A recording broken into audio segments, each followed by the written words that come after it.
बात साइकिल के इत्र वाली चाल की, सुगंध वाले जाल की, क्योंकि जहां अखिलेश यादव सिंधमारी कर अपने विरोधियों का खेल खराब कर रहे हैं, वहीं यूपी की सियासी फिजाओं में अपने इत्र की सुगंध से जीत का जाल बुन रहे हैं।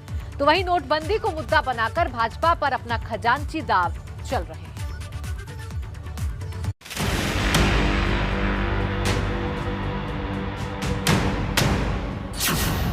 अखिलेश की हुंकार, भाजपा पर खजांची प्रहार।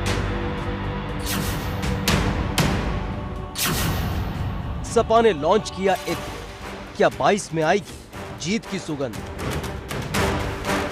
यूपी फतह के लिए जहां राजनीतिक दल एक दूसरे पर शब्दभेदी बाण चला रहे हैं, वहीं अखिलेश यादव ने इत्र लॉन्च कर यूपी की फिजाओं में समाजवादी पार्टी की सुगंध को फैला दिया कि जो ये काम हमको सौंपा और ये समाजवादी सुगंध पूरे प्रदेश में समाजवादी सुगंध फहराएगी, लोगों में भाईचारा बढ़ेगा। 22 इत्रों के मिश्रण से बना ये समाजवादी इत्र यूपी के चुनावी रण में अपनी सुगंध से विरोधियों को वश में कर पाता है या नहीं, ये तो आने वाला वक्त बताएगा। लेकिन जिस तरह से अखिलेश नोटबंदी को मुद्दा बनाकर खजांची प्रहार कर रहे हैं, उससे यूपी का सियासी पारा एकदम गर्मा गया। जो मास्टर स्ट्रोक था वो ब्रेन स्ट्रोक की तरह निकला। काला धन कौन लेके चला गया, कितनी बड़ी संख्या में भारत से लोग विदेश चले गए,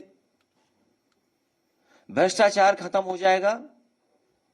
लेकिन बड़े पैमाने पर भ्रष्टाचार बढ़ा है और उत्तर प्रदेश का भ्रष्टाचार तो सब सीमाओं को तोड़ चुका है। एक पत्रकार जिन्होंने किताब बाद में लिखी, द बिलियनर राज, जेम्स क्रेप्टी, उनसे भी मेरी बात हुई थी। जो बात मैंने उनसे कहा कि रुपया काला सफेद नहीं होता, हमारा आपका लेन देन काला सफेद होता है। सिर्फ खजांची का जन्मदिन मनाकर अखिलेश भाजपा पर तंज कस रहे हैं। उसका जन्मदिन 5 साल पहले नोटबंदी की लाइन में हुआ था।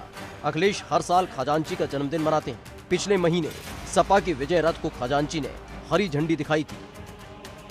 समाजवादी पार्टी के अलावा किसी ने भी इसके लिए कोई सहयोग या मदद के लिए कभी कोई आगे नहीं आया। जिनकी वजह से नोटबंदी हुई, जिस पार्टी ने नोटबंदी की, आज तक पीछे मुड़ करके नहीं देखा उन्होंने। जन्मदिन तो असली भारतीय जनता पार्टी को मनाना चाहिए। मतलब एकदम साफ है, अखिलेश यादव नोटबंदी को विफल बताकर भाजपा पर हमला कर रहे हैं। लेकिन मुद्दे की बात यह है कि 2017 के चुनाव में भी अखिलेश ने नोटबंदी का जिक्र जमकर किया था, लेकिन चुनाव में इसका फायदा नहीं हुआ। 225 सीटें जीतने वाली सपा 47 पर आ गई। ऐसे में 5 साल बाद वही पुराना हथियार क्या काम करेगा? क्या ये सबसे बड़ा सवाल है, क्योंकि अखिलेश की नजर लखनऊ की गद्दी पर है, जिसे पाने के लिए अखिलेश को कुछ बड़ा करना होगा। इतना बड़ा कि यूपी की सियासी फिजाओं में सपा के इत्र की सुगंध लोगों की दिलो दिमाग में छा जाए। Bureau report, ABP Ganga.